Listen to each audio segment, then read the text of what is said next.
pantalla completa.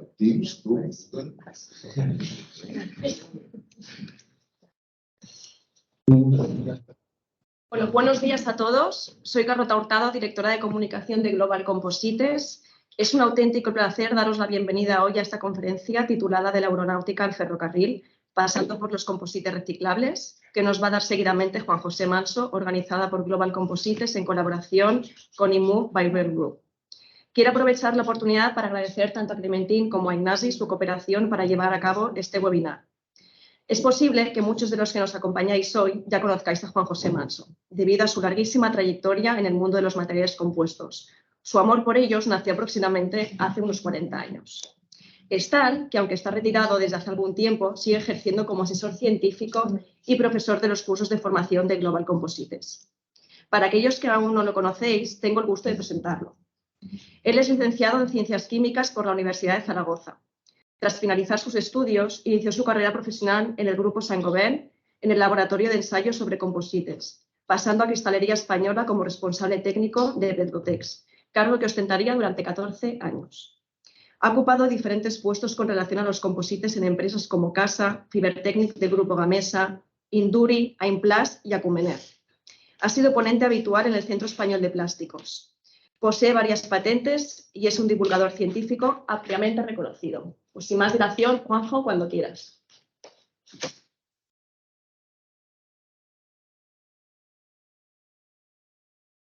Bueno, quisiera, en primer lugar, agradecer a IMU, en particular a Ignasi, que está aquí, el haber podido hoy realizar un sueño y un deseo que llevo dentro desde hace un tiempo. Trasladar al ferrocarril la aplicación de los composites al modo aeronáutico. Sin duda ninguna, la aeronáutica mira con el retrovisor al resto de aplicaciones de los composites. Por algo será. Sigo considerando básicamente un coche de tren, que no digo vagón, la gente utiliza el término vagón cuando es solo para mercancías o animales, somos personas, coche, como una estructura tipo caja. ¿Y cómo es una caja?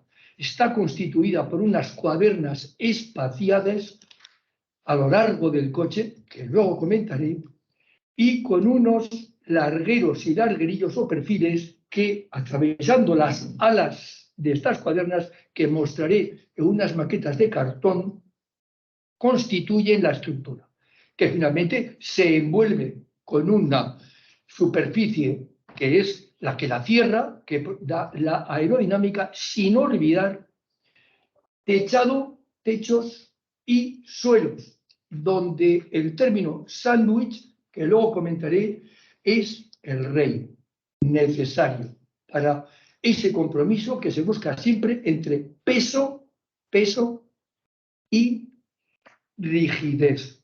Término importantísimo, módulo de Yao, como le queramos llamar, rigidez. La conferencia que voy a dar, o la exposición que voy a dar, tiene dos partes bien diferenciadas. En la primera abordo el concepto mecánico estructural y en la segunda me centraré en dos productos auténticamente novedosos. Uno, el reciclado del composite en base a un producto nuevo que se ha presentado en el mercado, una resina, luego abundaremos más en el tema. Y luego el otro producto es que se aplica al exterior de la pieza, como digamos como un velo de superficie, que tiene la característica de ser ignífugo, es decir, no da, no provoca al quemarse llamas ni humos. Por tanto, importantísimo en el transporte dentro del cual van personas. Pues sin más, pasemos a ambos productos, los veremos en unos vídeos. Pasemos a la primera de las fotos. Aquí tenemos la evolución. Señor Stephenson crea la máquina de vapor con la rueda de pestaña. Hoy día Ayer he venido de Madrid a Barcelona a 300 por hora. Esa pestaña es la que sitúa al tren dentro de las vías. La evolución es evidente, pasamos a los trenes rápidos, estos son los que van a 300 por hora y ahora quieren más, quieren subir a 400, y donde el composite, al menos en el morro, ya es uno de los productos en lo que es la proa del tren en composite. ¿Por qué?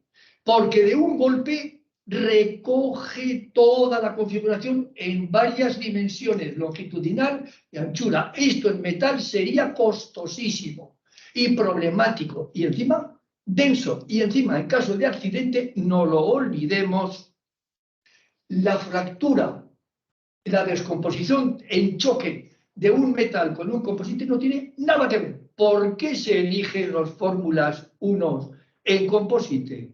Porque cuando impacta la energía de impacto en el metal no admite descomposiciones, sino se pliegan. Uno puede morir casi seccionado. En el composite nunca.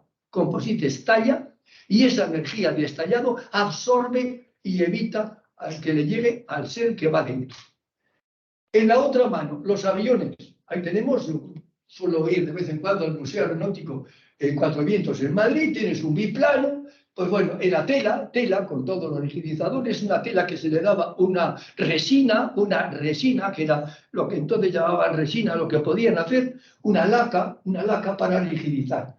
Hoy día, ¿qué se emplea? Pues ahí tenemos, en concreto es un 380, un Airbus, cuatrimotor, que luego comentaré.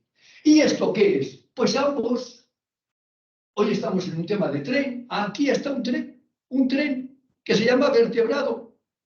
Ese tren vertebrado que está circulando por las Palmas de Gran Canaria, el paseo marítimo, en el año 72, por tanto, señores, hace 50 años, es todo composite, todo.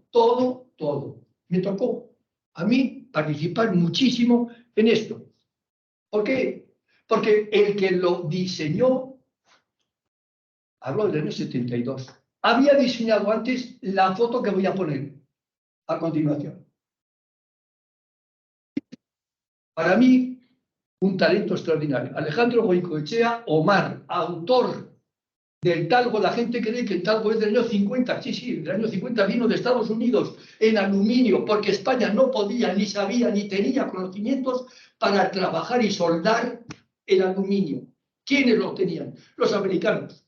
Y entonces se encargó con el señor financiero, que era José Luis Oriol de Urigüe.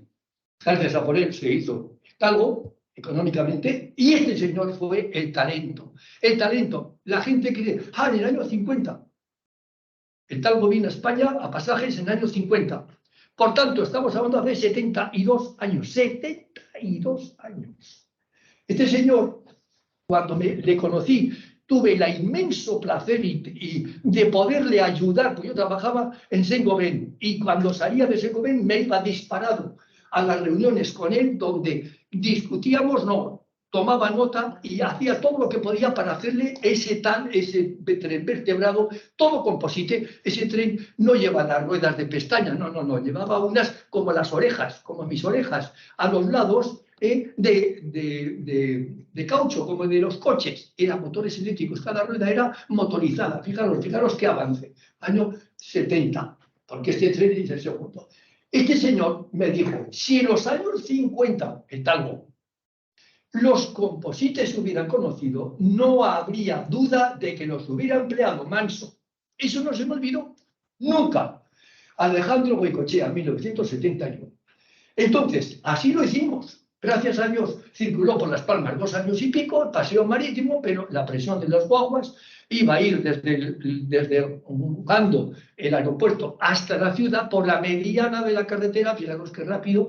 Pues no, el premio de las guaguas, digo, no, porque perdemos gente y tal. Se desmontó, no sé ni por dónde andar ahora. ¿Dónde está deshecho?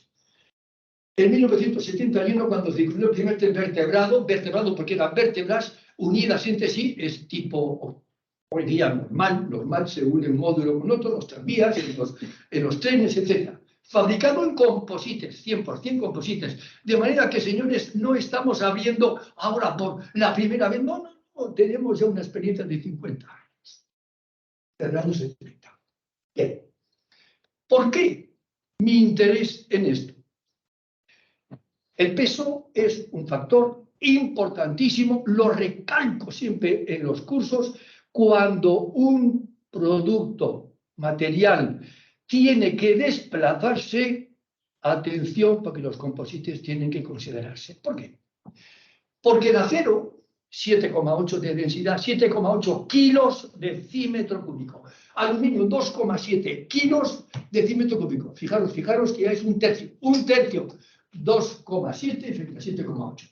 Composites, la media, que si carbono, que si vidrio, 1,8. No hay duda. El peso es un factor tanto en las inercias para arranque como en las frenadas para seguridad. El peso es crítico. Y no digo nada porque la gente no lo cita. En el tren, si no lo sabéis os lo digo, cada noche, por ejemplo, Madrid-Barcelona. Pues Madrid-Barcelona sale desde la mitad, por ejemplo, Medinaceli, que está a mitad de camino entre Zaragoza y Madrid, un convoy, y de Zaragoza sale otro, y de Madrid, y recorren la vía íntegra, examinando la catenaria, examinando las vías, la infraestructura. Seguramente Bruselas va a poner un canon, dinero, a las empresas que construyen los trenes en función del peso. El convoy de viajeros que lleve menos peso pagará menos que el que pese más. Y no voy a decir cuál es el que tiene más ventaja. Aquí no estoy para comercialización. Bien, conceptos como diseño, reducción de peso y seguridad son términos que hoy son perfectamente abordables y exigibles. Es que nos lo exigen. Mirad, en los aviones, más del 50% es hoy día, de los Airbuses, por ejemplo, es composite. Si no, es cosa decir lo que supondría el precio repercutido del peso en el avión. Cuando yo estaba en construcciones aeronáuticas, no te lo decía así claramente, pero podías imaginar que hasta 80.000, estoy hablando de los años 80 y algo, que estuve X años, pues 80.000 pesetas se podía pagar por un producto si aumentaba la ligereza, si ganábamos en ligereza. En aquel entonces, fijaros ahora cómo va el petróleo y todo. La obtención de una mayor ligereza se consigue mediante el uso del composite, lo que implica una importante disminución del coste de transporte y la energía consumida. Ahí estamos, haciendo que el tren sea mucho más competitivo. Adicionalmente, hoy damos un paso más y además, importante, de que estos productos que utilizaremos en su fabricación tienen que ser reciclables y sostenibles, que no aportemos CO2 y reciclables que podamos reaprovechar, que hemos de pensar en nuestros hijos y en nuestros nietos en mi caso. Actuando de forma mucho más respetuosa con el impacto medioambiental. Seguimos. Vamos a ver. Aquí hay que predicar con el ejemplo. ¿Qué mejor que presentar unas cortes seccionales de cómo es un avión? Ahí arriba, el primero arriba a la izquierda es un avión que se está haciendo. Y fijaros que hay unas cuadernas, yo le llamo marco continuo, son de aluminio, y estas cuadernas son las que estructuran y las que marcan el gálibo, el desarrollo seccional de la pieza. Son, en este caso, es un avión de pasajeros, puede ser un Airbus 320 que lleva 200 pasajeros. Este es una visión más clara con el suelo, sándwich, ligereza y rigidez. Rigidez y ligereza. Y el tercero es un carguero. No hay ventanas, ¿para qué? Si voy a meter carga, pues venga. ¿Este qué es? ¿Por qué lo traigo? Ese es un 380, el Airbus de 2 pisos, 2. Claro, arriba un mamparo. El del medio, pues perfecto. Ahí tenéis, este mamparo es el piso superior, este mamparo es el piso inferior, sándwich, una vez más, sándwich. Este sándwich rigidiza el conjunto de cuaderna, que ahora entraré. Aquí abajo siempre están todos los sistemas de mantenimiento. El avión ya sabéis que tenéis los tres, los hidráulicos, los neumáticos y los eléctricos. Si falla uno, tiene siempre repuesto. Esto es lo que yo quiero abordar ahora. Esto, que es aluminio, esta cuaderna, esto que veis aquí están los lanceros atravesándolo, es lo que yo he traído y lo voy a presentar un momento, que para eso me lo he traído en la maleta. 2 cuadernas.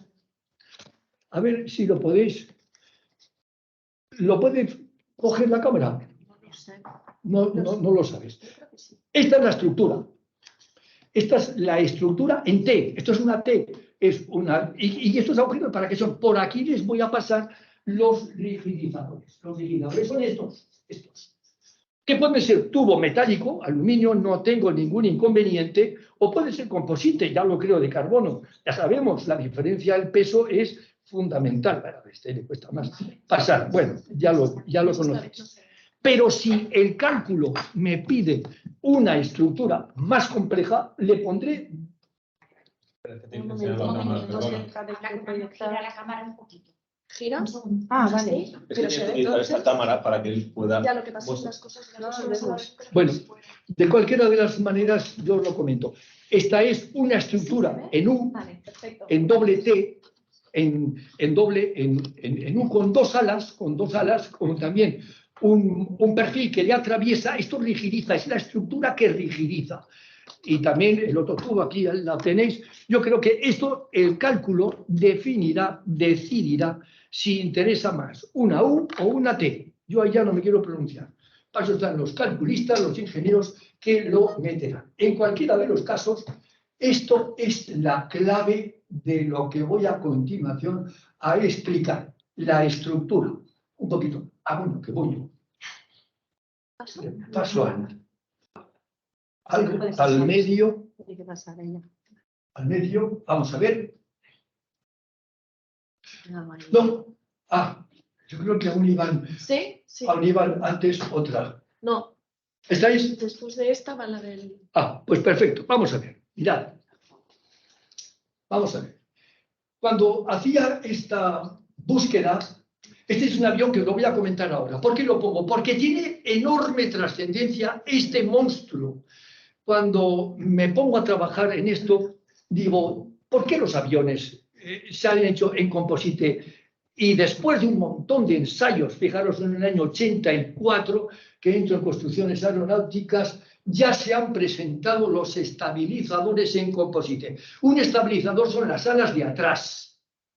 La gente cree que las alas grandes, las que llevan los motores son las importantes. Pues sí que son importantes, pero no trascendentes. Es decir, pierdes un ala grande con su motor y el avión tira del otro motor y llegas a aterrizar. Ya lo creo, pero como pierdas un estabilizador, ya puedes empezar a pensar que vas a ver a San Pedro, pero por la vía rápida. Entonces, este monstruo que lo pongo aquí, porque pesa 600 toneladas, oye, el ferrocarril, ¿cuánto pesa? Si encima va con un montón de bogies, o rodal, para el que trabaje el rodal, que no me lo olvido. Está apoyado. Este avión no, como las patas de una gallina. Tiene ahí y unas ruedecitas pequeñas para que sepamos a dónde quiere ir. Este monstruo, en la mitad de los dos fuselajes, uno solo es cabina de mando, el otro está vacío, tiene cantidad de aparatos. Está hecho, ¿en dónde? En Mojave. ¿Mojave dónde está? En California. Es decir, a 40, 50, porque el desierto de Mojave está pegado. Y esta firma, este avión se llama Stadler Composites, por eso lo pongo, esta especie pertenece nada más y nada menos que a la Northrop. Northrop es un extraordinario fabricante de aviones de combate. Saben lo que se lleva de composites. Está hecho todo en composite. Este avión sube a 11.000 metros, suelta el aparato que lleve colgado en la mitad de aquí. ¿Y qué es? Es un sistema lanzador a velocidades hasta 11.000 metros, ya la atmósfera es mínima, lo lanza y puede llegar a 3 y 4 Mach de velocidad, 4 veces el sonido. ¿A dónde quieren ir? Son hipersónicos, todos ellos, estos monstruos que lleva colgado. A explorar Marte a donde les dé la gana. a 4.000 km/h, fijaros la velocidad. Lleva 6 motores, 3 y 3 en cada lado, todo, la inmensa mayoría composites. Y aquí sí que tiene que aterrizar, cuando sube a 11.000 metros, hay 50 o 60 bajo cero, de bajo cero 50 o 60 al desierto de Mojave. Por cierto, y con esto ya termino, en Barcelona este monstruo lo tendréis, si no hay cambio, el 31 de enero próximo al 3 de febrero. Lo tendréis en el aeropuerto. Va a hacer una exhibición a nivel mundial. Sigamos, pues. ¿Cómo es el marco este? El marco es esto que acabo de poner antes, es una sección en U. En este caso, la U, pero se puede hacer en T perfectamente. Se hizo en composites. ¿Dónde? No, todavía no. Perdón. Este marco fue objeto de varias tesis doctorales cuando se sacó, los años, pues hace ya 30 y tantos, casi 40 años. Fijaros aquí. Es un marco que está hecho sin cálculo, sin más, a ojo de buen cubero. Lo hice, tendrá 2 metros de largo, como una puerta, de alto, está metido en la máquina Armstrong, aquí hay unas borriquetas, se me iba de un lado y del otro, en el otro lado también, y le meto flexión a 4 puntos, 2 en el centro que cargo, 2 que se apoyan. Y el marco, en sección en U, vuelve a grados, fijaros aquí que se le ve el lomo cuando estaba en vertical, como aquí, 90 grados. Y sube y baja, y le meto caña, y le meto caña, y le meto caña. Y no se queja. ¿Por qué? Porque está todavía en el límite elástico, dentro. Esto fue origen de 2 tesis, como que yo sepa, doctorales, autobús de 2 pisos. Este marco, esta tecnología, con él hicimos en el año 96, en Zaragoza, mi ciudad natal, un autobús que le llamé Compobús. Todo el autobús era chasis, que era propulsión con Tramex, laterales, el motor anclado atrás, etcétera, etcétera, resistió el par de vuelco sin problema, todo composite. En el año 96, señores, que vamos un poco atrasados. Hicimos el chasis del camión tractor, de cabeza tractora, trailer de Benassa Pegaso, que se estaba vendiendo a Italia. Y me lo hicieron, hombre, vamos a ver si damos buena impresión a Italia, a Iveco. Ya creo que lo hicimos. Esa fue la mitad. Hicimos jaulas para transporte de botellas de butano. En fin, quiero decir que esto está aprobado. Este es un corte excepcional. Ahí se ve cómo el pobre marco sufre. Bien, pues ya está. Y finalmente, aplicándolo al tren, empiezo por la primera de las fotos. ¿Cómo haríamos? Marcos. Entre pilarete es lo que baja entre las ventanillas al chasis de abajo, al suelo. Pues ahí pondría yo marcos. Puedo poner 2 juntos, puedo poner los que me dé la gana, los que por cálculo me digan que hay que poner. Atravesaré en la derecha con los perfiles, pultrusión es la tecnología que produce el composite con el máximo módulo de Young o máxima rigidez. Es decir, si es fibra de vidrio, puede llegar a los 400.000 kilos centímetro cuadrado, es decir, 40.000 megapascales. Y si es el carbono, te vas al 1,5 millones. Eso para empezar. Y finalmente, señores, suelo que sube hasta el nivel de las ventanillas, aquí no he querido poner más, y techo, sándwich, que anclado a los marcos constituye la rigidez necesaria y me da el cierre de estructura que luego irá con la envolvente general. Por parte de la estructura, esto se termina ya. Y vamos a pasar a la siguiente parte, que es los materiales. Vamos a ver. Empezamos arriba. Exciclo. Esto es una resina epoxi que la casa de Taiwán, Shuangkor, saca hace unos meses esta resina con su endurecedor, epoxi, con su hardener, trabaja composites. Y llega el composite, al cabo de un tiempo hay que jubilarlo porque su vida ha terminado y entonces, ¿qué le pasa? Este producto que se produce de la unión de fibras y de la resina esta especial que ha sacado, producto, fin de la vida del producto. Ahora, ¿qué hacemos con él? el problema de las palas. Hace 2 días leía que China acaba de sacar una pala, pues nada menos, un aerogenerador que tiene 16 megavatios. Cuando me dieron el premio en el año 2013, me lo pidió el CIEMAT, me acuerdo que me pidió para 20-25 megavatios. Yo dije, pero qué burrada. Entonces estábamos en el año 2010 en 4 megavatios un aerogenerador. Ahora estamos hablando no de 4, 16 megavatios. ¿Qué longitud de pala? Yo dije, a 250 metros, a 150 metros es la longitud de pala que más o menos estimo que tiene que tener estos 20 a 25 megavatios. Por supuesto, offshore. ¿Dónde vas a meter esas moles? Para que os hagáis una idea, esta pala que estoy hablando, que las acaba de sacar China con 16 megavatios y seguro que llega a 20 antes de un año, ¡seguro! Esta pala te da una longitud de 120 metros. 120, fijaos, entonces eran 40, 45, nada que ver. La altura del suelo al buje es como la Torre Akbar, estoy en Barcelona, como la Torre Akbar, y no se queda menos 145 metros. Y si es en Madrid, Torre Madrid, que échale también, hay que mirar con catalejo al suelo. Este producto, final del producto, se coge, se trocea, aquí está una tijera que indica corte, y se mete en un digestor, en un reactor con un producto especial que se llama Clever. Se le somete a un tiempo y a una temperatura, unos 130 grados, y un tiempo, ¿y qué produce? Una descomposición de la resina, se abre la resina separada de la fibra de vidrio. Esta resina reciclada, que son oligómeros, partes de la resina inicial, es la que se emplea otra vez. ¿Se puede reutilizar? Sí.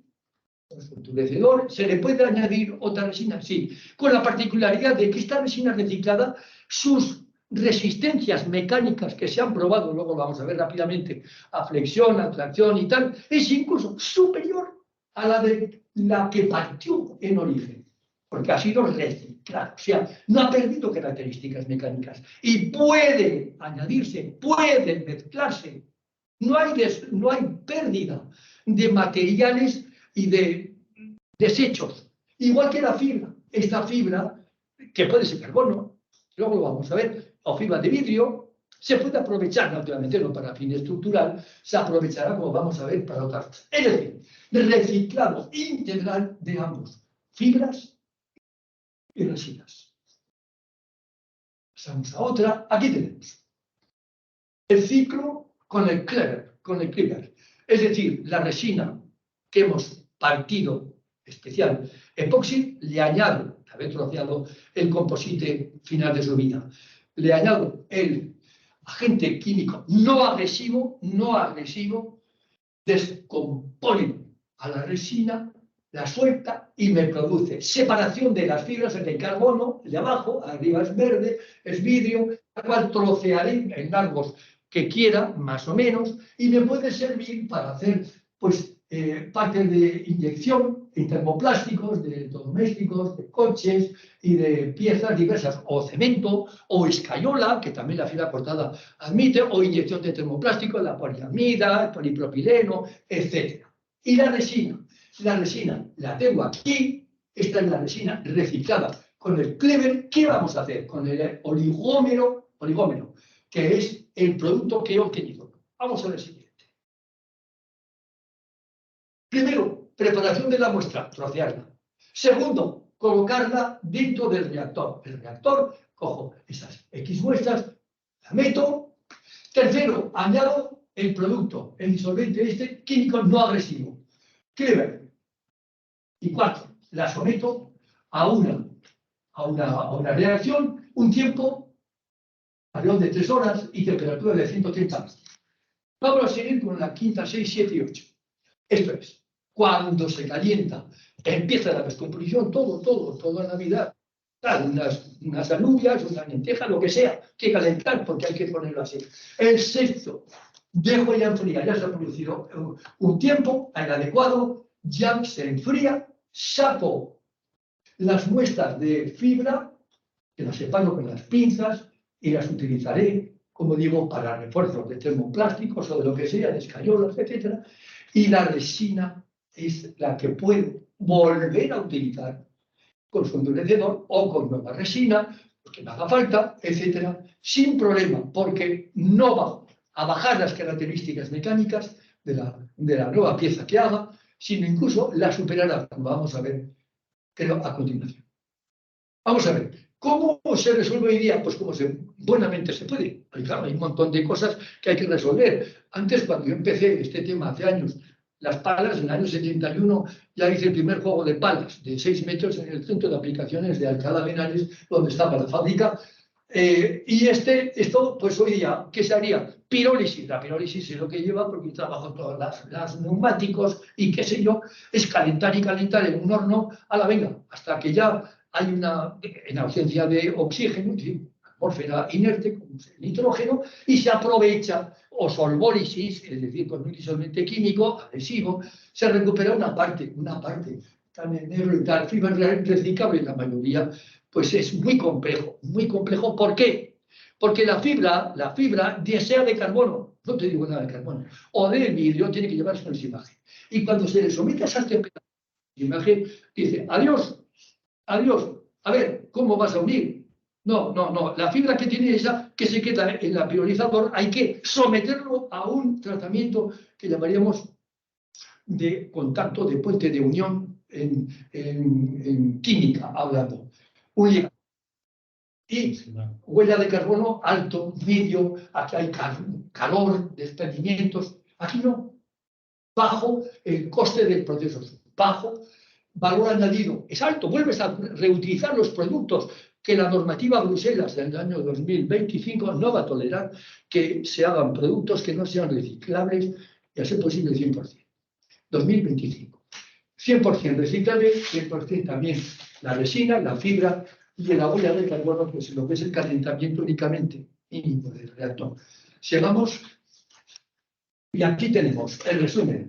100% reciclable, no requieren nuevos equipos ni alterar el proceso de fabricación, amplia recuperación de las materias primas, residuos adicionales, pues no hay. La una se aprovecha, las fibras, la resina lo mismo. No hay pérdidas de las propiedades tras reciclaje, ya os lo he dicho, da incluso superior, y reduce la huella de carbono. Esto es el resumen del primer producto. Elimina este mal necesario que nos persigue desde hace ya tantos años, que es la... Vamos a pasar al último producto, que es el de el Firerex. Este es el velo, es un velo que tiene unas características que le permite, lo vas a ver con un vídeo, inmediatamente. Cumple con la normativa esta de antifuego y sobre todo antihumos, crítico antihumos en espacios cerrados como es un coche de tren, no digo nada aviones, no digo nada todo lo que sea, barcos, bueno, etcétera. Capacidad de reducir el peso, sí, lo va a tener. Y mejora de la resistencia interlaminar, porque el velo ya sabéis que lleva una cuantía de resina alrededor de 9 veces su peso. Si pesa 30 gramos, multiplicar por 9 y esa es la resina que puede admitir. Buenas propiedades mecánicas. Resistencia interlaminar sí, porque es la resina la que liga capa con capa. La fibra no, la fibra resbala una con otra. La resina no. Adelante y vamos a ver los vídeos. Aquí tenéis. Este señor con el sujete le mete caña a la placa normal y este otro al Firerex. Ahí lo tenemos. Esta la pobre ya empieza a agitarse, salen llamas y llamas y naturalmente humos. Esa otra, pues es que no se entera. El resto de la placa ni se entera, no se pone incandescente, como es natural, porque el sopete es gas y el gas los 1000 grados los tiene. Llegará un momento en que esta placa ya no da más de sí y cogerá y desviará el flujo. ¿Ya para qué? No se apaga, sigue, alimentando el humo y lo que sea. Aquel otro sigue, y sigue. Los experimentos del producto, pero aquí no hay proyección y propagación de llama. Si estuviéramos ahí, no hay humo. Hasta que alguien dice, oye, déjalo, este ya está quemándose, y aquí lo que pasa. Al final se desvía y ya se apaga. Inmediatamente se apaga. Aquí no, aquí sí. Aquí sí. Bien. Este es el segundo de los productos que también en sus composites es importante. Señores, por mi parte he terminado esta exposición. Muchas gracias.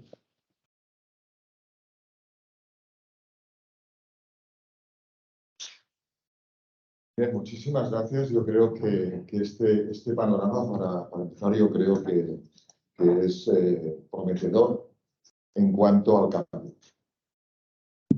Es decir, así para iniciar ya el debate, ¿no? Y agradecer sin duda la claridad de lo expuesto, ¿no? Porque hemos sido capaces de, en clave histórica, pasar del pasado al futuro en muy poco tiempo y con mucha claridad, y esto no es fácil. Esto no es fácil. Y por tanto, por esto es prometedor, yo creo. Segundo, porque yo creo que nos da una, primera reflexión, antes de pasar al turno de preguntas. Y también puede que lo formule en forma de pregunta. Hoy en día, por tanto, ¿el diseño es monofuncional o es algorítmico? Es para iniciar el debate. ¿Es solo una cuestión de reducir energía? Hemos añadido sostenibilidad. ¿Pero qué tipo de sostenibilidad? ¿En qué parte del proceso? ¿En el final? ¿Desde el inicio? ¿Qué es lo que finalmente el coche lo usamos nosotros? Lo usamos en una complejidad vital cada vez más grande, que desde el clúster sabéis que le llamamos, y hemos tenido la suerte de compartirlo con el MIT, Livable Mobility, mucho más compleja. Pero esa Livable Mobility arrastra en toda su extensión los mismos componentes de ese algoritmo que luego deben ser reflejados en cada una de las partes de los elementos de movilidad que vamos a utilizar, en todas y cada una de ellas. Por tanto, la complejidad, o si queréis, dicho de otra manera, la amplitud de oportunidades que nos ofrecen en materiales avanzados, este nuevo concepto es muchísimo más grande que no la que inicialmente y históricamente se determinó que era absolutamente idéntica, porque entonces sí que era necesario, el foco era materiales ligeros, que pesasen menos y que tuvieran más prestación. Pongamos el ejemplo del avión que has puesto, etcétera, etcétera, y que fuera capaz de, a pesar de seguir su motivación, que es volar. ¿Bien? Pero este era el motivo y el foco era un foco desde el fabricante. Hoy en día, estos fabricantes se someten a unos operadores que se someten justamente a una sociedad que utiliza la movilidad para realizar su vida y pretende que en todo el trayecto tengamos la misma huella de este vector de ecoinnovación. Por tanto, yo creo que esto como decía, nos da tremendas oportunidades para este concepto de material avanzado. Y ahora hago la contra. Por tanto, ¿qué significa material avanzado? Yo creo que es momento de abrir el turno de preguntas. Venga, recordemos, preguntas implicaba que abriéramos la cámara, nos identificásemos, cámara, persona. Buenas, mi nombre es Teresa Burguillo. Sí. ¿Se oye, Teresa? ¿Se oye, perdona, los asistentes? Sí, se oye bien. Bien. Bueno, ante todo, estoy en representación de DIAP. Ante todo, agradecer a Global Composite, a INMUF y, por supuesto, al profesor Juan José Manso. La exposición ha sido brillante. Además, como prescriptor de núcleos estructurales y de sándwiches, magnífico. Por tanto, voy a decir que como comercial de núcleos estructurales estoy encantada. Nos abre una línea importantísima, no solo en el sector aeronáutico o el sector eólico, sobre todo el sector eólico, que sé que es hasta ahora donde se ha enfocado sobre todo Swancor, pero en el sector transporte, en el sector mobility y en el sector construcción, el tema sostenibilidad y el tema reciclabilidad y el tema fuego y humo. Estamos hablando de algo que, vamos, ya con un núcleo estructural. Entonces, yo sí que me gustaría, Juanjo, que nos comentes un poco hasta este momento si hay alguna experiencia sobre el sistema que nos has presentado de la el ciclo con el velo ignífugo. ¿Y hay alguna pieza o hay algún proyecto en marcha?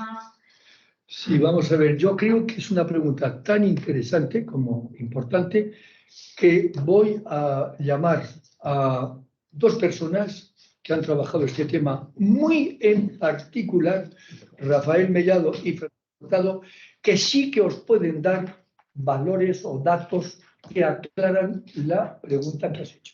Así que cualquiera de los dos, qué mejor que vosotros que decir. Vamos a ver. Buenos días a todos. Me sumo al agradecimiento de Carlota y de Teresa Burguillo hacia INMUF y hacia nuestro querido profesor Juan Manso. Y bueno, pues contestando un poco la pregunta de Teresa, deciros que sí que hay experiencia, que estos productos se han desarrollado principalmente para el sector eólico, para, digamos, atender una necesidad que es la necesidad de reciclar estas grandísimas palas, cada vez son más grandes, como comentaba Juan Manso en su ponencia. Y bueno, tenemos experiencia con grandes fabricantes de palas eólicas. Sí que hay casos históricos, por confidencialidad no voy a decir nombres, pero sí que hay casos de éxito. Nos gustaría pues trasladar esta tecnología al sector del ferrocarril, porque consideramos que con FireX podemos dar una seguridad al pasajero a nivel de fuego y humos, y por supuesto con el ciclo damos esa parte de reciclabilidad que es muy necesaria y que se viene buscando desde hace muchos años. Digamos que tenemos un antes y un después en composites y creemos que es una gran oportunidad. Nada. Muy bien. ¿Preguntas desde la audiencia?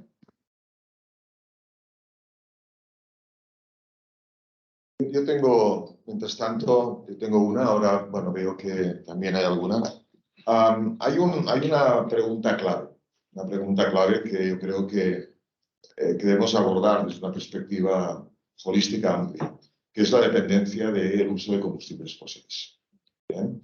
¿Hasta qué punto, y en vuestra opinión, podemos avanzar? Se estima en un reciente proyecto que INMUF ha participado para la Unión Internacional de Transporte Público, que solo podemos ser capaces de producir un 5% del material que utilizamos que no procede de combustibles fósiles. ¿Cuál es vuestra perspectiva al respecto? También pregunta que si hay otros miembros de la sala que puedan aportar. Yo desde hace varios años siento verdadera necesidad de estudiar y de seguir al día, siempre que es posible, combustibles alternativos que no añadan el problema del CO2. ¿A qué me refiero? La gente está pensando en baterías. Mirad, hace 2 días he tenido ocasión en la casa Porsche en Madrid de examinar el último modelo, yo ni lo conocía, 100% eléctrico. Sí, es un monstruo, el costo ni lo digo. ¿Sabéis cuántos kilos de batería lleva este coche en el suelo? 2.000 y pico de kilos. Todos los días a las costillas de este coche tiene que ser 2 toneladas y pico de peso muerto, que no se lo quitará nunca. A todo esto para 400 kilómetros y justo, cuidado con el verano porque no puedes poner el acondicionado, porque todo esto va a 300 y pico. Vamos a ver. ¿A dónde voy? La biomasa. Yo soy un enamorado enorme de los productos que tenemos bajo los pies. La biomasa. Me refiero al bioetanol. Yo he dado hace 7 meses en Portugal, porque me lo pidieron, una conferencia sobre este tema.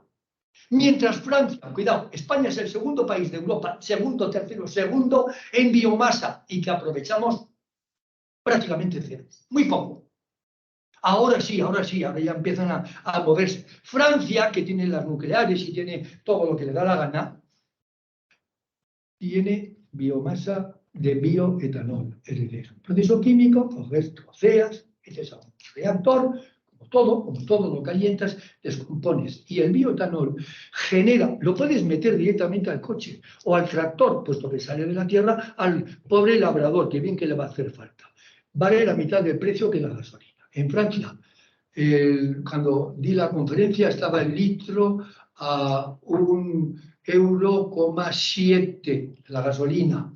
Esta ecológica 85, en España solamente tenemos un 5% porque no les da la gana al gobierno, porque claro, vienen impuestos en la gasolina, que tú metes ahí el 50 o 60% de impuestos al bolsillo, Hacienda, que es lo que hay que hacer, meterle dinero. Y en Francia, que tiene todo esto presente, dice, no, meto 85 partes de etanol, bioetanol, que aunque se queme no pasa nada porque devuelves a la tierra su CO2 que cogió la planta, de manera que contaminación cero, y por ahí voy, señores de aviones, que es líquido, porque otra cosa es el hidrógeno, que también estoy metido hasta gorro. Pero el hidrógeno, amigo mío, tiene el problema del transporte. Y cuidadito, porque el hidrógeno no es coger la lámpara y quemarlo. No, el hidrógeno tiene que pasar por una pila de combustible que te genera electrones y esto es al motor eléctrico. Es decir, complejo y complejo. Chicos, empecemos por ahí, por el bioetanol. Yo se lo digo a mis compañeros, ex compañeros de trabajo de aeronáuticos. Y me dice, sí, claro, oye, en vez de enchufar la manguera en el aeropuerto con los gasolinas de alto nivel que tenéis, bioetanol, que Francia lo tiene. ¿A cuánto varía el litro del bioetanol? Cuando di la conferencia en Évora, pues mirad, varía 0,7. Frente a 1,7, 0,7. Señores de Hacienda, entérense ustedes, 0,7 contra 1,67 la gasolina que yo entonces metía en el coche. Luego sí que nos debe de preocupar, ya lo creo. Bien, yo creo que ampliamente contestada la pregunta. Antes de pasar a una que viene en la sala, sí que comentar en este sentido, y creo que se apunta claramente la respuesta, pero ya podemos informar, recientemente hemos realizado una nota de prensa al respecto, que el tema de hidrógeno, no todo es hidrógeno por pila de combustible, que además añado los problemas de transporte. Los transportes enormes, por fugas, el material, la permeabilidad del hidrógeno es el más ligero de la tabla periódica, es compleja, pero sí, como decía, hemos podido dar cobertura a la presentación por primera vez en todo el mundo de la generación in situ, puede ser aplicado incluso a bordo, en unidades, de la producción de hidrógeno a través de biometano. Y hablo de la empresa Manufacturas Modernas, Metálicas Modernas, MMM, que está comercializando ya el producto en una primera unidad para una determinada potencia, y que va a seguir admitiendo más capacidades de desarrollo y está en trámites de poder ser implantado tanto en operación offline como online, lo cual es novedad mundial y ha despertado un enorme interés en la reciente feria Railife que realizamos en Málaga. Por tanto, cualquier interés al respecto, por favor, nos lo dirigen y redirigimos. Pero yo creo que también tenemos una respuesta positiva. Tenemos que ampliar ese concepto algorítmico del ecodiseño y poder ir aportando, seguramente no al 100%, pero un algoritmo es un algoritmo, alfa, beta, B, por lo tanto tenemos unas composiciones que nos van a poder ir, y ese es un poco el mensaje que dejo a raíz de lo que estáis diciendo, ¿no? Que tenemos que ir aportando pequeños quantums que en total realizan una función adicional a lo actual. Es un poco el tema. ¿Bien? Solo hacer el apunte que efectivamente ya es una realidad en algunos aspectos. Manufacturas metálicas modernas, MMM, aquí al lado de Molins de Rey. A ver, adelante, pregunta en el público. Hola, buenos días a todos. Soy Federico Esteves de la empresa 3M, fabricante de adhesivos, especialista en el sector ferroviario. Bueno, en primer lugar, dar las gracias a Global Composites por haber organizado este evento, por supuesto a Ignacio y a IMUV de Red Group por crear el espacio en el que podemos compartir y en este caso conocer y disfrutar la sabiduría de Juanjo Manso, que es una auténtica delicia siempre escuchar todo lo que nos cuentas. Quería volver a la presentación, tengo dos dudas. La primera es una curiosidad y la segunda es una duda más práctica de aplicabilidad desde mi punto de vista, el punto de vista de 3M. La primera es, cuando has hablado de los años 50, 70, cuando se hizo ese tren vertebrado de composite, hablabas de que los americanos en los años 50 ya conocían el composite y que si el señor Goicoechea lo hubiera conocido en los 70, pues sí, otro gallo cantaría. Mi duda es, ¿por qué si los americanos conocían el composite en los años 50, 70 años después, en 2020, siguen pidiendo trenes de acero? Lo que es de acero en lugar de pasar al composite. Son los últimos en llegar. Si no contestaré yo. Muy buena pregunta. Yo en el 50 he querido decir que los americanos nos trajeron el talgo en aluminio. Año 50, aluminio. Si os voy a comentar algo que no lo suelo decir, porque la gente dirá, este parece que está chocho con la palabra Goicoechea. En los años 38, en plena guerra civil liberada Santander, se celebra año 1938 el Congreso Internacional de Ingeniería. Don Alejandro Goicoechea, que estaba a la sazón entonces en los ferrocarriles de la Robla a León, que conocemos muy bien, Fernando y compañía, se presentó con el vertebrado. Fijaros ya, por supuesto no era composite, entonces en los años 38. Por aquí les entró y por aquí les salió. Naturalmente, pues los ingenieros no dijeron, esto es un chalao. Como vio que aquello no resultaba, diseñó el talgo. El talgo es consecuencia, señores, de talgo, que no lo saben, de que fue desoída la presentación del vertebrado. Y es en el año 40 y tantos, cuando don José Luis Oriol de Urigüen, el financiero, decide, vasco, con Alejandro Goicoechea de Elorrio, asociarse y crear talgo. Talgo que al principio es Tren Alejandro Goicoechea. Cuando se une con don José Luis Oriol de Urigüen, cambia rapidísimamente don Alejandro, rápido, y crea tren articulado ligero, aluminio, Goicoechea, técnico, Oriol, financiero. Miraros el cambio. Si aluminio se hace es porque don Alejandro el peso. No os cuento la evolución que tiene en los años 20 y algo, cuando empieza a trabajar en los ferrocarriles de la Robla, bueno, que le dicen que se largue, porque va cogiendo y quita de los vagones, que es de carbón, que llegan a Bilbao desde la Robla, y le dicen, usted ya no quita más peso al vagón, que lo baja a la mitad. Bueno, el Alejandro conoce el composite en los años 49-50.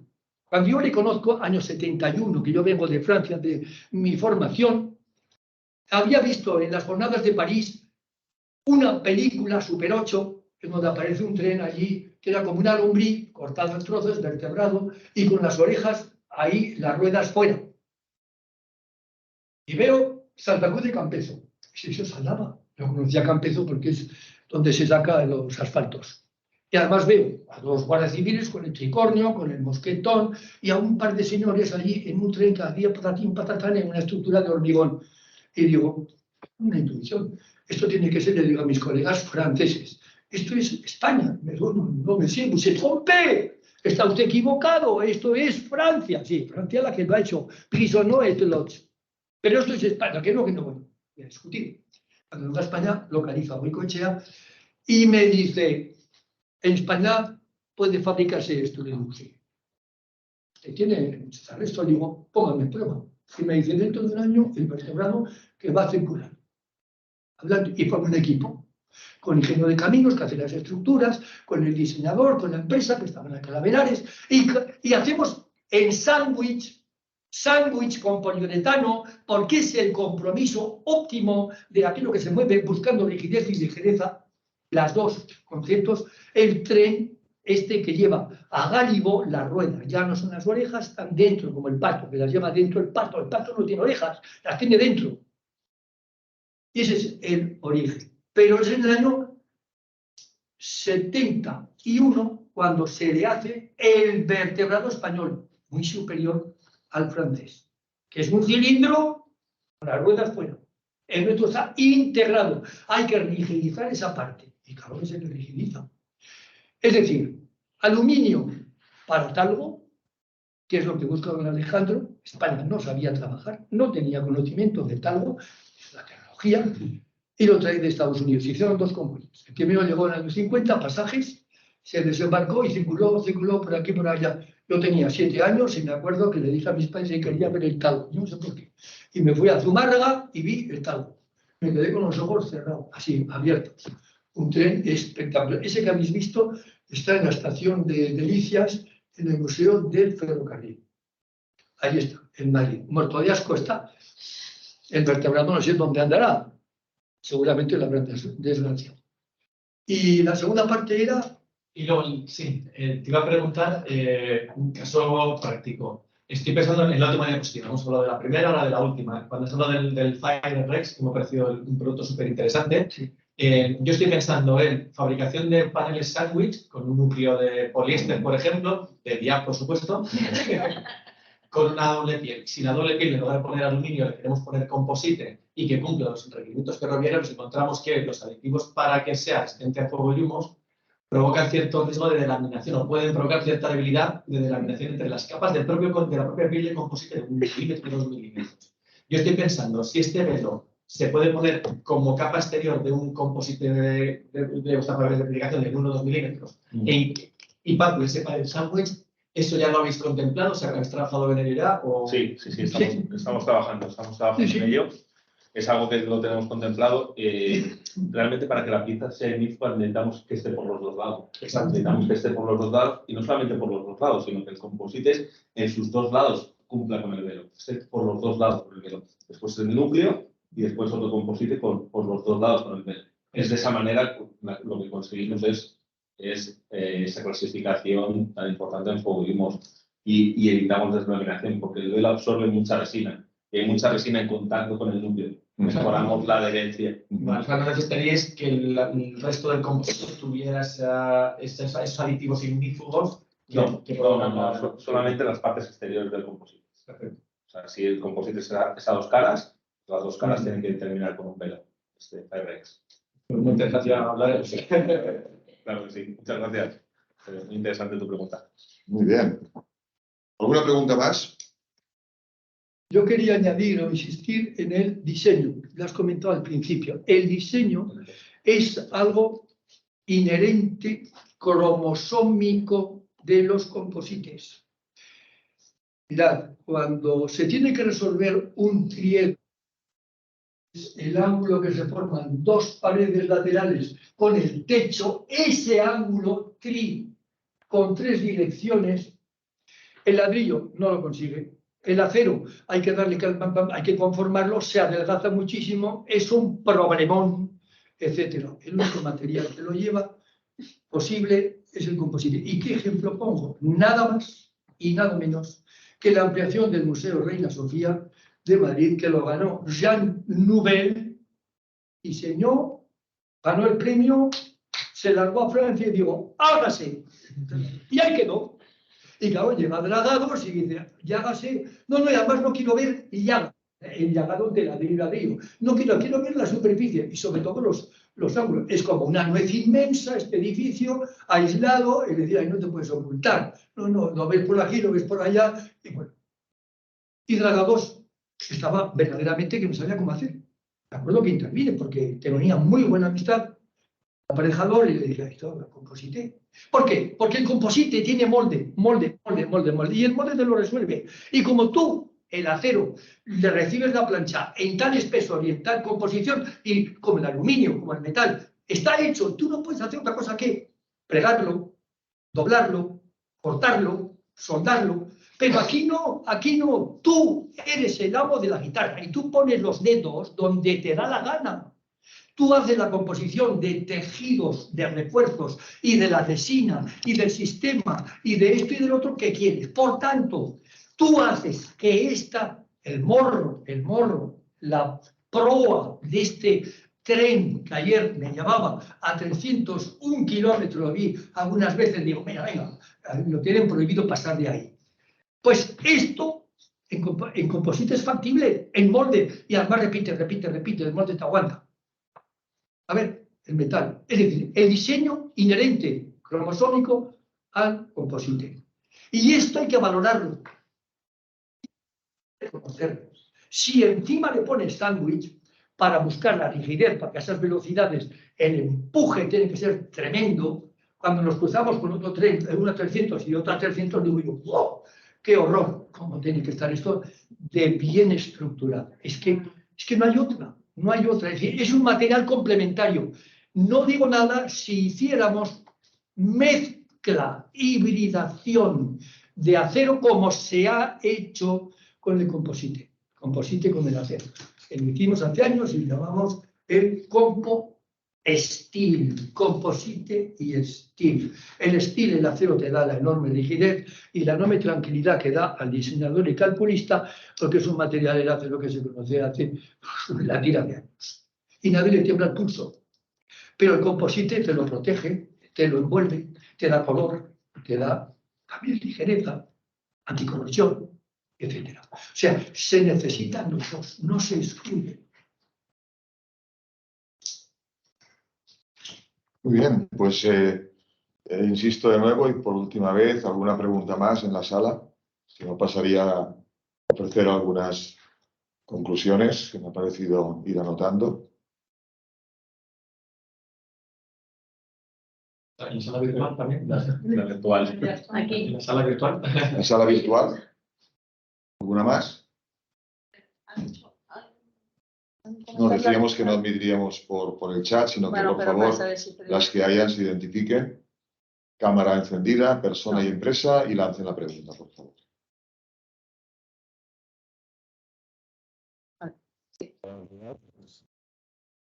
Soy Miquel Brunet, de la empresa Oliva Torras. Oliva, Miquel, buen día, salud.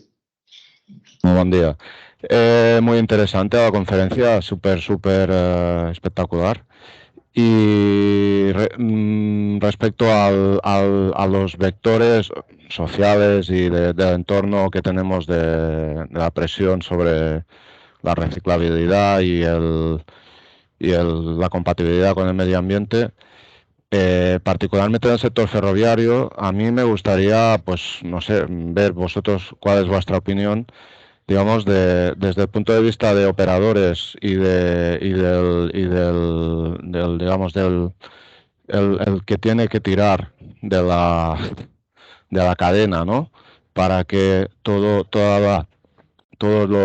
los integrantes de los fabricantes, constructores, fabricantes de piezas, componentes y al final los que pues podamos utilizar sistemas de fabricación como los que se han presentado hoy, pues qué tiene que decir, no sé, si hay alguien o cuál es vuestra impresión desde el punto de vista del destinatario operador, me refiero, o administración que tiene que legislar o imponer una serie de especificaciones técnicas a nivel europeo que sean de obligado cumplimiento, que motiven y nos obliguen de alguna manera. Una cosa es el sentido común, que es el más ausente de todos en muchos casos, ¿no? Pero que nos obliguen de alguna manera, como en otros sectores, a tirar del carro en esta dirección. Bien, Miquel, voy a contestar yo, si me lo permitís, porque la pregunta yo creo que es muy pertinente y compleja. A ver, yo creo que la respuesta es un conjunto de tres cosas, ¿no? O también incluso en función de a quién te diriges. Hoy en día, lo primero que hay que tener presente es que el centro de gravedad de la movilidad, y no hablo de ferroviario porque aplica a todas, ha cambiado. Escasamente hace, pongamos, 20 años, no más, el centro de gravedad era el fabricante. Actualmente ya no es ni tan solo el operador. O sea, el arrastre al operador es la sociedad. Y esto es un punto clave. Por tanto, ahí entran una serie de efectos de decisión que van a arrastrar también a los elementos reguladores. Bien, ¿en cuánto tiempo? No me hagas esta pregunta, porque entonces diré cuál es la siguiente pregunta, porque no lo sé. Pero yo creo que este silogismo es importante que lo tengamos presente. Entonces, igualmente esto nos lleva a una segunda respuesta, que es, creo que debemos repartir en tres grandes elementos lo que un fabricante y por ende un operador y por ende tiene que repercutir en el impacto del ciudadano, le podemos pensar en ofrecer. Primero, los elementos base, esto es como mínimo, estos son commodities hoy en día. Hoy en día un material ligero faltaría más que no lo sea. Un material que nos implique una digamos, aplicación en menor coste, faltaría más que no lo sea. No vamos a pagar la E de environment. Se escribe primero con la E de EU. Tengámoslo claro. Tengámoslo claro. Por tanto, primera reflexión, fabricante, etcétera, etcétera, que va a repercutir, insisto, en el operador, es material de base que cumpla la función básica para la cual está expuesto y cumpliendo los criterios de coste mejores que los actuales. Ejemplo, para recordarlo en breve, hoy en día paredes que aguantan techos las hace todo el mundo. Paredes que aguantan techos y que cumplan su función a menor coste, cuidado, tenemos ahí una ventaja competitiva. Pero primero deben aguantar techos. Bien, el elemento que creo que va a ser diferenciador, y ahí entra el concepto de codiseño que comentábamos, es cuando le añadimos vectores adicionales. Pongo también un ejemplo. Por tanto, el tercer vector es el adicional que esa propuesta añade, cumpliendo, que cumple la base, lo que el diseño pide para ese eslabón. ¿Qué debe hacer? Ejemplo, la pared que aguante el techo, al coste igual o mejor del presente y que además añada algo más. Ejemplos, sostenibilidad. Elementos que, fijaros, el silogismo, fabricante, operador, ciudadanía. Ese elemento, si el fabricante lo añade, el operador lo puede vender como elemento que añade valor a su propuesta. Y aprovecho para recordar, y con todo respeto, no nos centremos solo en un solo modo de movilidad, ni tan solo en ferroviario, el tren. No, yo creo que debemos hablar, igual que hablábamos en propiedad de las unidades, hemos de hablar de los tipos de movilidad en base a raíl. No solo, además, es pasajeros, también es mercancías. El campo en mercancías es brutal, brutal. Recordemos, España solo mueve un 5% de carga por ferrocarril. Si decimos que el aditivo, el adicional, es sostenibilidad, oigan, entonces no es sostenible. Por lo tanto, ¿qué podemos añadir ahí? O sea, fíjense que esta trilogía que les ofrezco como pensamiento para formular, creo que aplica en muchísimos campos. Añado otra. En el silogismo, fabricante, operador, ciudadano. No es solo el tren de alta velocidad y los intercities. Y el transporte metropolitano de pasajeros. Es el que más kilómetros acumula por carga soportada. Por carga soportada. Ojo, no es el de alta velocidad. Por lo tanto, yo creo que justamente, y Miquel, un poco por ahí va la respuesta, que no es fácil. Sí que debo decir también que nuestra opinión es, ayer estábamos en el MITMA, el Ministerio de Transporte y Agenda Urbana, con la secretaria, doña María José Rayo, que fue excelente en un proyecto que el clúster está promoviendo ante el Ministerio y fue muy bien recibido por parte del Ministerio.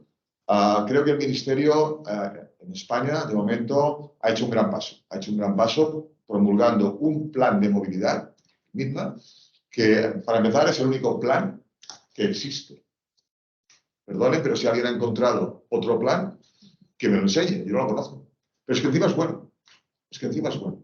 Y además se añade con la Agenda 2030, que marca de la Comisión Europea, que marca las prioridades de desarrollo de I+D en los próximos años. Tenemos la bibliografía disponible para socios del clúster, obviamente nos la piden y la enviamos, pero están disponibles también, la pueden descargar en la propia página web. Pero más fácil, nos la piden y se la enviamos. Entonces ahí respondo un poco, Miquel, a lo que decías. Yo creo que hay una constante de tiempo al respecto, pero la posición que estaría ofreciendo MITMA en España a Comisión Europea al respecto de cuáles son las tendencias en I+D más I de los próximos años y, consiguientemente, ahí es donde van a estar destinados una capacidad de financiación de nuevos desarrollos importante.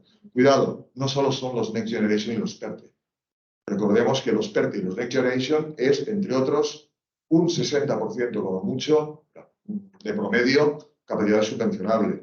Y, en buena parte, los drivers que los mueven solo van a una parte del transporte, no a todos. En cambio, tenemos una capacidad de financiación, por ejemplo, en las calls europeas que ya han surgido, como la nueva Europe Rail, de casi 1.000 millones de euros, y otros más que van a salir directamente para desarrollos en este tipo de conceptos. Por lo tanto, esto va a arrastrar nuevas regulaciones y que finalmente, si los fabricantes, por ejemplo, Alstom hace unos años, en el 2015 en concreto, tuvimos la suerte de promover junto con Alstom un manifiesto al respecto del ecodiseño, en el cual Alstom manifestó que pretende que un 15% de su portfolio pueda responder de alguna manera a criterios de ecodiseño.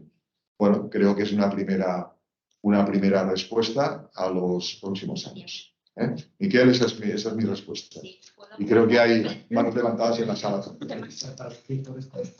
tema interesantísimo, Miquel, al que has hecho referencia, y yo sí que me gustaría comentar que sí que estamos encontrando algunos operadores, sobre todo en el norte de Europa, en que en las licitaciones, a la hora de puntuar, sé que algún culpable está aquí con nosotros, a la hora de puntuar tienen en cuenta el porcentaje de materiales reciclados y reciclables que se usan en el tren.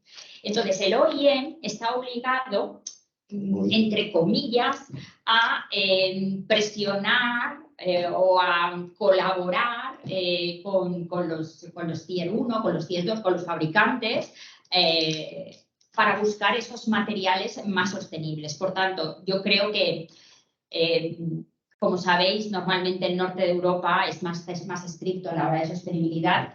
Nosotros vamos un poquito más detrás en ese punto, pero creo que nos va a pasar con todos los OEMs.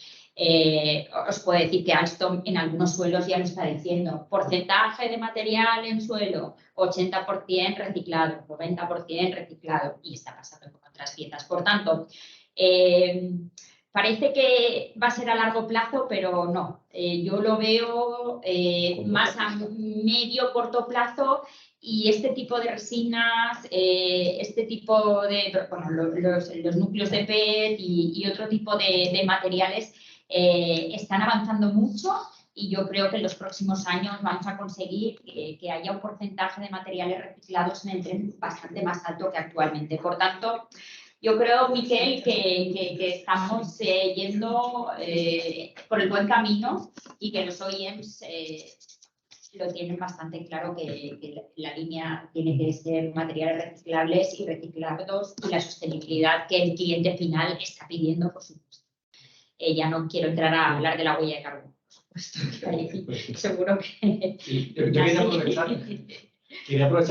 Iba a decir dos cosas. Una era exactamente la que has comentado tú, que de hecho ya lo hemos visto en España como un caso concreto en el que todavía no se imponen los materiales, pero a un operador le ha dicho: te doy X puntos si en lugar de poner un piso de madera pones otro material distinto. Con lo cual, tú puedes ir con piso de madera, pero tienes menos opciones de ganar el concurso.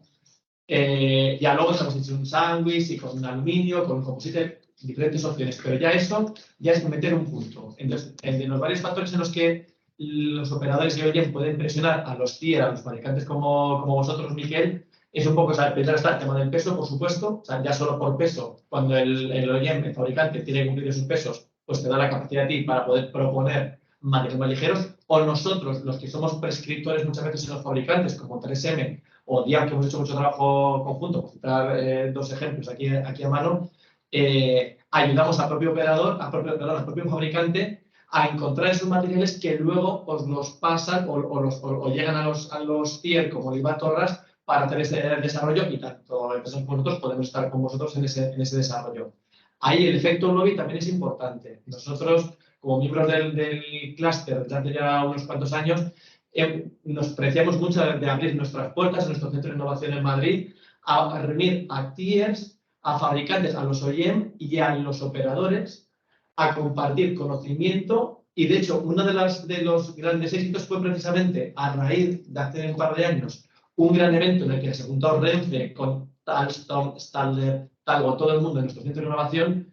Se habló de los tableros de pisos, se habló del panel sándwich como alternativa y con las ventajas frente a los pisos de madera y otras opciones, y de ahí queremos creer que ayudó a que los pliegos de Renfe pusieran esos puntos adicionales por evitar la madera. Entonces, esa labor desde el operador, en colaboración y con todo el conocimiento de todas las empresas implicadas, ayuda a que entre todos, juntos, encontremos y aportemos una solución. Nosotros y nuestra competencia, pero todos en un mundo más destinado hacia el ecodiseño. Y, por supuesto, las puertas siguen abiertas para seguir avanzando en eso desde 3M. Bueno, pues ahí, siguiendo esa línea, también ya anuncio que entre hoy y mañana vamos a presentar las bases de un proyecto que lleva a las siguientes fases de lo que estabas anunciando, en el cual vamos a intentar, con los recursos que tenemos, que tampoco son limitados, ¿no? Unir esa reflexión de nuevo entre fabricantes, operadores y aportadores. Aportadores, no me gusta la palabra componentista, nada. Por tanto, en esta trilogía que les comentaba, ¿no?, de añadir función, prefiero hablar de aportadores, y vamos a intentar concretar en una buena medida lo que significa material avanzado en este nuevo concepto de ecodiseño, y obviamente también prevé que una de las presentaciones las volvamos a tener en el excelente centro de innovación que 3M pone a disposición y que doy fe por todas las veces que he estado, que debe tener, no sé, debéis inyectar algo en ese centro de innovación, porque al final atrae y salen cosas, Y por tanto, ya anuncio esto y vamos a desarrollar. Hoy mismo tenemos deadline para presentarlo, estamos llegando con muy justos de tiempo por muchos motivos, y Clem además nos va a ayudar en esta fase final para poder hacerlo realidad, entrando en las bases del proyecto. Esperemos que nos lo concedan y que sea una realidad y podamos llevar a término esta segunda fase de lo que estabas comentando, Federico, y si no es este proyecto, buscaremos otro. Muy bien. Daniel, creo que también tienes algo que comentar. Bueno, me presento antes de nada, soy Dani Claret de Composites AT. Hace poco he cumplido 20 años en el sector de composites, así que y por muchos más. Yo quería hacer una reflexión así en plan un poquito general, dedicada o lo que acabas de decir de lo que tenéis que presentar hoy, para los prescriptores, ¿no?, de ferrocarriles, con Ignasi, con Tere, pues ya llevamos años dando la brasa sobre composites en el sector ferroviario, sin mucho éxito, también hay que decirlo. Pero, al menos por mi parte, aunque en otros sectores va bien la cosa, hemos hablado mucho del peso, ¿no?, de las ventajas que tiene en peso el tema de los composites. También con el profesor Manso la parte de la integración, el hecho que el morro de los trenes pues, sean de una sola pieza. También tenemos las ventajas de la corrosión y la fatiga, que no tenemos en composites. Con lo cual, cuando nos quieren comprar piezas, lo que hay que mirar no es el peso, el precio de la pieza, sino hay que mirar el precio del ciclo de vida. Y eso lleva a barrera inicial, porque tradicionalmente somos más caros, tanto en materia prima como en procesado de pieza, que es a lo que nos dedicamos nosotros, pero hay que mirar la foto completa. Estamos hablando de productos a 30 años sin tener fatiga en una estructura de coche, debe ser importante, sin tener que repintarlo, debe ser importante. Y por supuesto tienes el ahorro en energía, ¿no? Esto lleva un número mágico, que en aeronáutica yo pasé por construcciones, bueno, por Airbus, hace 20 años estaba ahí, y estábamos terminando otros 80, y ahí en la sección de cola del fuselaje, que era de carbono, llegamos a aceptar 1.000 euros por kilo, 1.000 euros de sobrecoste por kilo ahorrado de estructura. Igual nos pasamos, ¿vale? Pero era un proyecto muy especial. A lo vasco. ¿Cómo lo conseguiste? Entonces, quizás no, pero ese número, el sector ferroviario, ¿cuánto de más está dispuesto a pagar por cada kilo que ahorre de peso en una estructura? Para mí, cualquiera de estas reuniones de ecodiseño es el número que los señores de Renfe, que los señores de Talbot, de CAF, de Alstom, etcétera, nos tienen que decir. No sé si lo sabes ya ese número, pero ese es un número que nos define a los demás qué materiales nos podemos permitir y qué tecnologías nos podemos permitir. Yo, por desgracia, lo sé y quiero aprender de tu experiencia. A día de hoy, lo que he comentado antes del éxito que fue dar puntos por quitar tablero de piso de madera y usar otro material que cuesta 10 veces más, bueno, 4 veces más o 3 veces más. Y luego el pliego al final, el importe todo el concurso era el mismo, o sea, no aceptaban ningún sobrecoste, o sea, daban puntos, pero no pagaban más. Esta es la situación de la de partida de hoy. Entonces, con esa experiencia te quería preguntar, porque lo que yo veo en los Renfe de turno, en los operadores de turno y en los fabricantes es que, claro, no quieren asumir ese coste porque nadie se hace cargo de evaluar el coste del ciclo de vida total. No hay una figura. Se sabe, alguien tiene el concepto, pero no hay nadie a cargo del proyecto global que diga, no, vamos a ver el proyecto interior. Desde luego no conozco a nadie, ni en Renfe, ni en ningún fabricante, que tenga esa visión global. Y la pregunta es, en aeronáutica, ¿cómo conseguís que exista esa figura o cómo aparece esa figura o se llega a esa figura que tiene ese conocimiento global y puede influir hacia abajo? Señores, no piensen en el coste de un metro cuadrado de este producto, sino en el coste de la vida del sector. Yo creo, junto con esto que está diciendo, yo creo que hay la palabra clave que la aplica, sobre todo en las aeronáuticas, seguridad. Seguridad es importantísimo, porque a veces no juega nadie.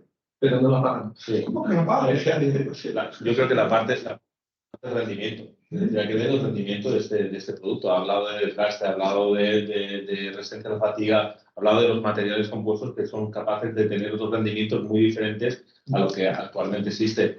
Yo creo que esto hay que hacerlo valorar y alguien lo tiene que hacer. Esa figura, ¿dónde está? ¿Tú no viste en aeronáutica? En aeronáutica, bueno, pues las aerolíneas conocen muy bien sus costes de repintado de aviones al cabo de 3-4 años, de abrir las estructuras y ver que ese agua no ha corroído nada por dentro porque ese material que hay es incorrosivo. Entonces, eso, la aeronáutica lo tienen clarísimo. Iberia tiene muy claro cuánto se gastará en repintar aviones en la carga del año. Tiene clarísimo. Yo quería aportar una experiencia. Hace una serie de años trabajaba en reciclado de neumáticos fuera de uso. Me acerqué a un pueblo de León, a las afueras. Y mientras me recibía el director, que estaba con una visita, veo, estaba fuera en el pórtico, que entra un tráiler, camión tráiler, lleno hasta arriba de ruedas y tubos, de todo lo que fuera caucho. Llega a la báscula para pesarlo, cuánto pesaba el conjunto tara total, para luego cuando se vacía, la diferencia es lo que le pagaba. Y me acerco, me chocó, baja el muchacho, el conductor, está allí esperando que le pesen el camión y me acerco y veo el chasis. Por la altura del chasis, enseguida digo, esto es aluminio. Si fuera acero es más pequeño. ¿Por qué? Porque el módulo de Young del aluminio 720.000, el módulo del acero 2.100.000. Entre uno y otro son 3 veces. El peso es otra cuestión que ya he dicho. Y me acerco y le digo, amigo, no le conozco, pero usted lleva una joya entre las manos. Se me vuelve y me dice, ¿qué quiere decirme usted con una joya? Le digo, que usted lleva un chasis de aluminio. Sí, sí, es cierto. Le habrá costado más. Ya lo le cuesta más. Se me vuelve y me dice, mire usted, a mí lo de la joya me importa un bledo. Este es el segundo viaje que hago con el chasis y ya lo he amortizado. Que se enteren los señores del ferrocarril. No es el precio origen, es el precio repercutido en el uso continuo. Ahí es en donde hay. Este hombre, sin cultura técnica ninguna, me respondió y le dije, tiene usted toda la razón. Ya lo he amortizado. El precio superior ya lo está amortizado. Ahora soy el que gana aluminio. O sea, contesto a esa pregunta. Y yo que trabajo en la industria aeronáutica una serie de años, anda que no se lo estudia.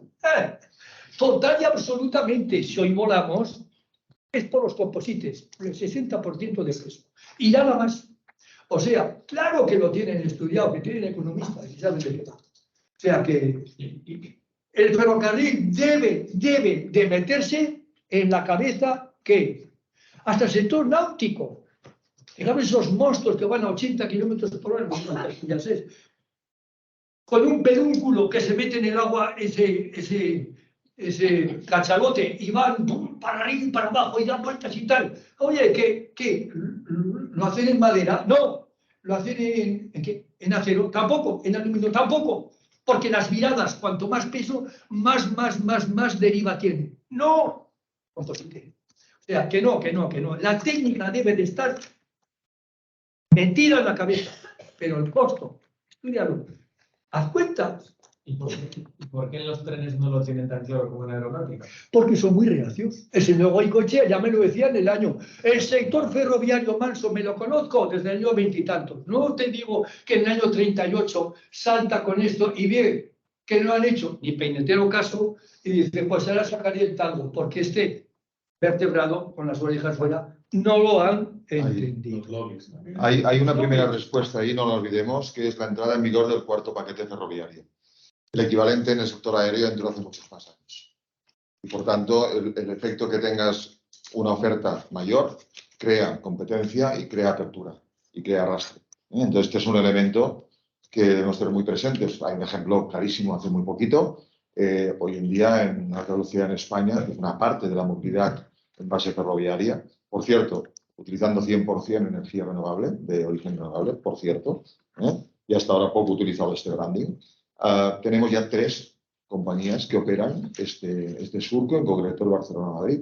Una, obviamente, Renfe, con su apuesta AVE, gran apuesta. También contar con esta nueva opción que Renfe ha lanzado y que ya anunciamos en el 2017 al respecto de la primera plataforma Mobility as a Service del mundo, que es la Renfe as a Service, o sea, la TOCO, dónde, cómo, que volvemos a presentar, y que permite incluso a comprar billetes de la competencia. Perdón, vuelvo a decirlo. O sea, la plataforma DOCO de Renfe permite comprar billetes de la competencia, hacer tu vida, conseguir un taxi, un Cabify, un hotel, etcétera, etcétera. Bien, por tanto, esto escasamente hace unos años no era posible, y en cambio ahora el cuarto paquete, la entrada en vigor del cuarto paquete ferroviario, está permitiendo una apertura que en su día el aeronáutico ya hizo. Esto es fácil en aeronáutico porque ya lleva unos cuantos años más con apertura de lo que son las rutas abiertas. Hay otro elemento que cuando lo veamos en España y a raíz, o en Europa, a raíz de la entrada en vigor del cuarto paquete, creo que puede ser interesante, que es el equivalente al comité de rutas aéreas. Los comités de rutas aéreas son los que han permitido gestionar los surcos. Si tú tienes solo una operadora, y si tienes no una operadora, sino un administrador de infraestructura, insisto, no una operadora, claro, entonces no tienes ninguna necesidad de tener un comité de rutas aéreas, de rutas ferroviarias. Pero en cuanto tú abres el mercado, cuidado que la cosa ya cambia. La otra empresa que trabaja este surco es SNCF, la francesa, SNCF con el WeGo, un double deck, un diseño muy probado, y que en el fondo busca extraer del environment que decíamos, cargo más, evidentemente baja. Pero es que no olvidemos la tercera. La tercera es Irio. Irio utiliza los Trenitalia Freccia Rossa. Se distingue, anuncia ya, y por tanto ha creado una expectativa, y cuando tú creas una expectativa de cumplirla, la mejor cafetería a bordo de la alta velocidad en España. Por lo tanto, se crea expectativa. Pero es que además, los precios, lo podéis ver anunciado ya en Atocha.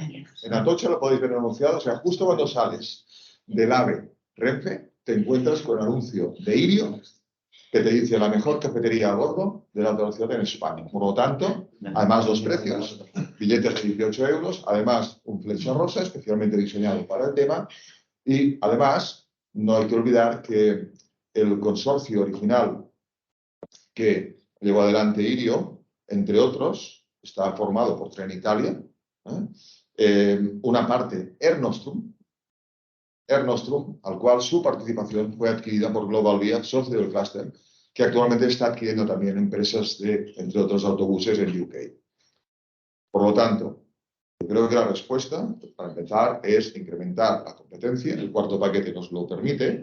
Y lo que hay que seguir trabajando es que en los tránsitos transfronterizos, pues que aprendamos más idiomas, porque resulta que cuando tenemos que pasar aquí al lado tenemos que hablar francés.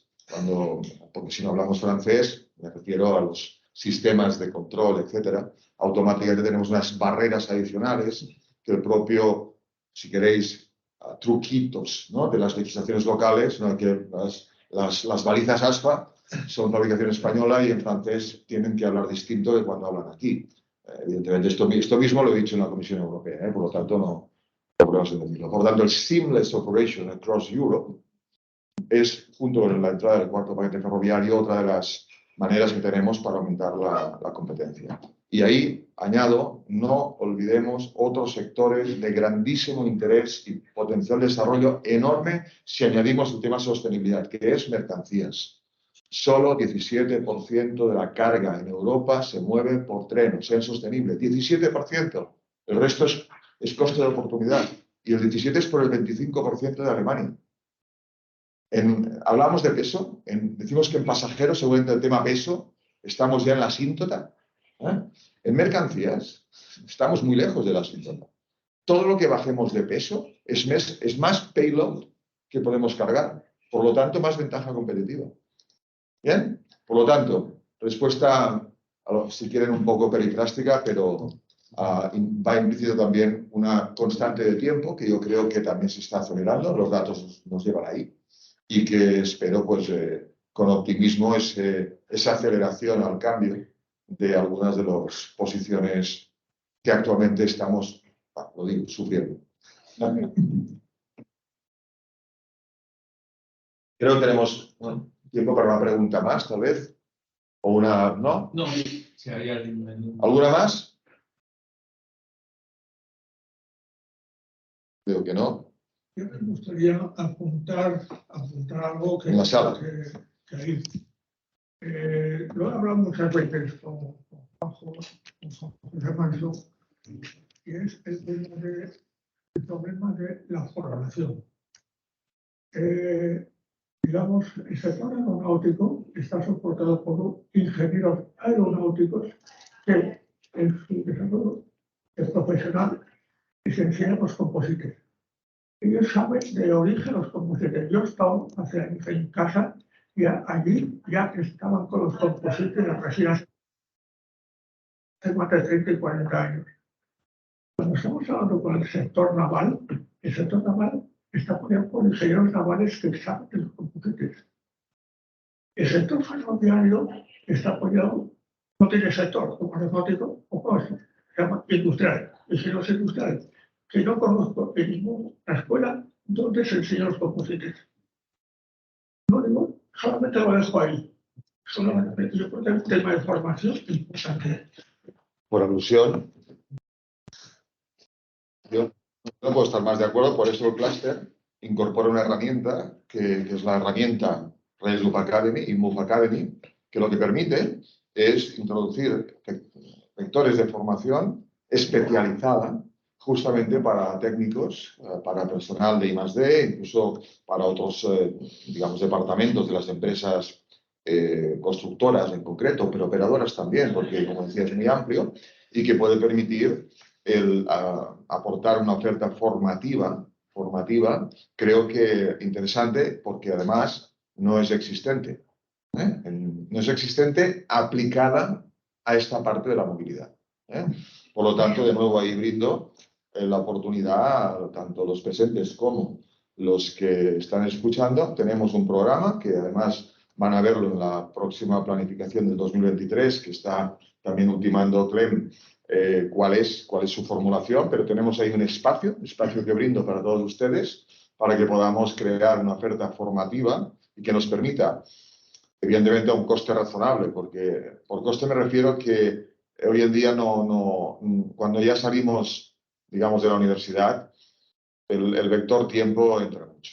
Y entonces hemos de ser capaces de diseñar una oferta formativa que nos puedan aportar esa capacidad de lenguaje, ya no me atrevo a decir conocimiento profundo, pero al menos un lenguaje y por tanto, a una asunción de inversión en horas asumible por personas que ya están trabajando, que ya están integradas en la industria y que eso permite. La Academy, el clúster, ha sido un gran éxito, es uno de los servicios de éxito que hemos lanzado en los últimos años y permite dedicar un coste-beneficio, horas respecto a conocimientos adquiridos, muy interesante. Así que brindo la oportunidad también para cualquier iniciativa que tengan al respecto, por favor, nos la dirigen, Clem, y ahí la estructuramos, nos volveremos a contactar con ustedes y le damos forma, vemos y les damos nuestra opinión al respecto de si le vemos que tiene punch, que no, si no, y la lanzamos y a por ello.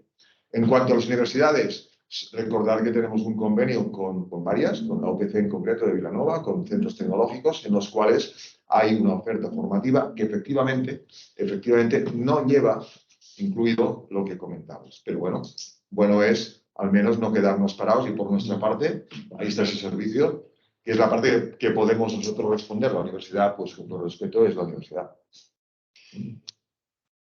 Muy bien.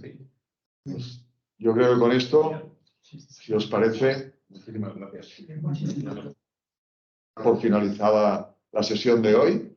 Creo que ha habido unas cuantas reflexiones de base, creo que hay una aportación importantísima por parte del profesor y por parte de la iniciativa de acogerlo, Global Composite y asistentes, etcétera. Y efectivamente, nada más que por mi parte agradecerles de nuevo, también a los asistentes, cualquier iniciativa que puedan tener, preguntas adicionales que podamos luego responder, intentaremos redirigirlas. Y sí comunicar que efectivamente en breve vamos a poder enviarles a todos los asistentes y quien luego nos lo pida lo que es la presentación, más quien lo pida, insisto, quien lo solicite, la grabación entera de la sesión. Sin más por mi parte, un agradecimiento profundo a todos vosotros. Gracias. Muchas gracias.